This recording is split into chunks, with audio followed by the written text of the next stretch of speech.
Revealed preference theory (RPT) is a fundamental concept in microeconomics, particularly in consumer theory.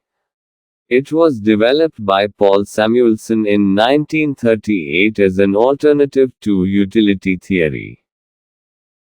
Basic assumptions. Rationality. Consumers are rational and aim to maximize their satisfaction. Consistency. If a consumer prefers bundle A to bundle B in one situation, they will not choose B over A in another similar situation. Choices reveal preferences. What a consumer chooses reveals their preference. Key concepts. 1. Choice and preference. If a consumer chooses bundle A over bundle B when both are affordable, it is assumed that A is revealed preferred to B. Though, weak axiom of revealed preference swap. If a consumer chooses bundle A over bundle B, then they should not choose B over A in any other situation where both are available. 3. Strong axiom of revealed preference SARP.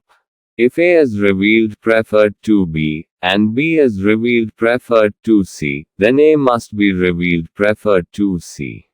This avoids circular preferences. Illustration with example. Suppose a consumer can buy either bundle A, 2 apples and 3 bananas.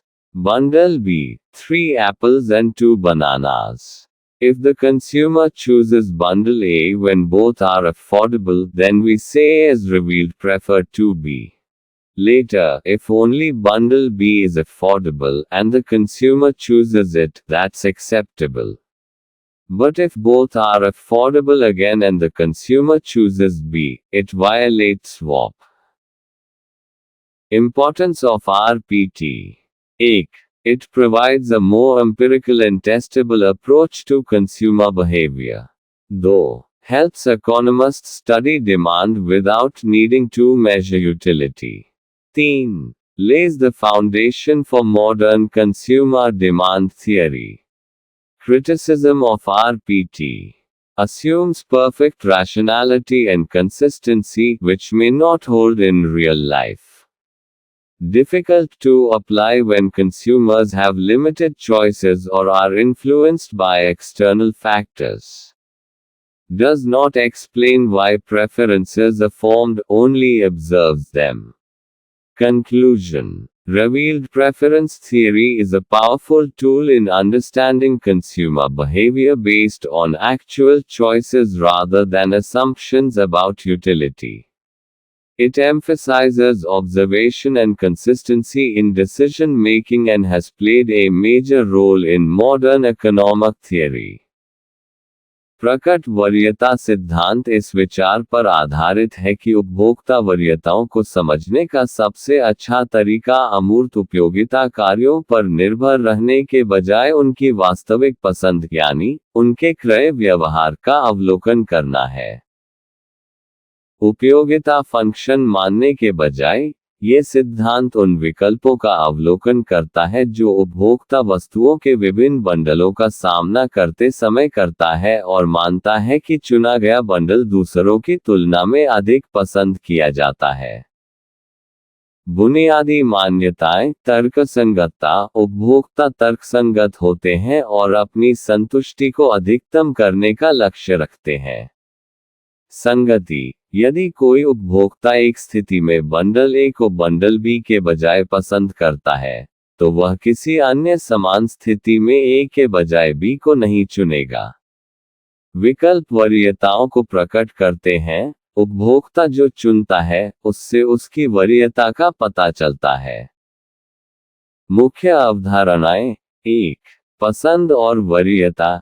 यदि कोई उपभोक्ता bundle ए को bundle B के बजाय चुनता है, जब दोनों ही किफायती हों, तो यह माना जाता है कि ए को बी के बजाय प्राथमिकता दी गई है। 2. प्रकट वरीयता का कमजोर अभिगृहीत स्वप। यदि कोई उपभोक्ता बंडल ए को बंडल बी के बजाय चुनता है, तो उसे किसी अन्य स्थिति में ए के बजाय बी नहीं चुनना चाहिए, जहां दोनों ही उपलब्ध हो। 3. प्रकट वरीयता का मजबूत अभिगृहित सर्प यदि ए को बी के बजाय प्राथमिकता दी गई है और बी को सी के बजाय प्राथमिकता दी गई है, तो ए को सी के बजाय प्राथमिकता दी जानी चाहिए। इससे परिपत्र वरीयताओं से बचा जा सकता है। उदाहरण सहित चित्रण: मान लीजिए कि उपभोक्ता इनमें से कोई एक खरीद सकता है, बंडल ए 2 सेब और 3 केले, बंडल बी 3 सेब और 2 केले। अगर उपभोक्ता बंडल ए चुनता है जब दोनों ही किफायती हैं, तो हम कहते हैं कि ए को बी से ज्यादा पसंद किया जाता है। बाद में, अगर सिर्फ बंडल बी किफायती है और उपभोक्ता उसे चुनता है, तो ये स्वीकार्य है। लेकिन अगर दोनों ही किफायती हैं और उपभोक्ता बी चुनता है, तो ये वॉप का उल्लंघन है। आरपीटी का महत्व: यह उपभोक्ता व्यवहार के लिए अधिक अनुभवजन्य और परीक्षण योग्य दृष्टिकोण प्रदान करता है। अर्थशास्त्रियों को उपयोगिता को मापने की आवश्यकता के बिना मांग का अध्ययन करने में मदद करता है। आधुनिक उपभोक्ता मांग सिद्धांत की नींव रखता है। आरपीटी की आलोचना पूर्ण तर्कसंगतता और स्थिरता को मानता है, जो वास्तविक जीवन में संभव नहीं है। जब उपभोक्ताओं के पास सीमित विकल्प हो या वे बाहरी कारकों से प्रभावित हों, तो इसे लागू करना मुश्किल होता है। ये स्पष्ट नहीं करता कि प्राथमिकताएं क्यों बनती हैं, केवल उनका अवलोकन करता है। निष्कर्ष: प्रकट वरीयता सिद्धांत उपयोगिता के बारे में धारणाओं के बजाय वास्तविक विकल्पों के आधार पर उपभोक्ता व्यवहार को समझने में एक शक्तिशाली उपकरण है। ये निर्णय लेने में अवलोकन और स्थिरता पर जोर देता है और आधुनिक आर्थिक सिद्धांत में एक प्रमुख भूमिका निभाई है।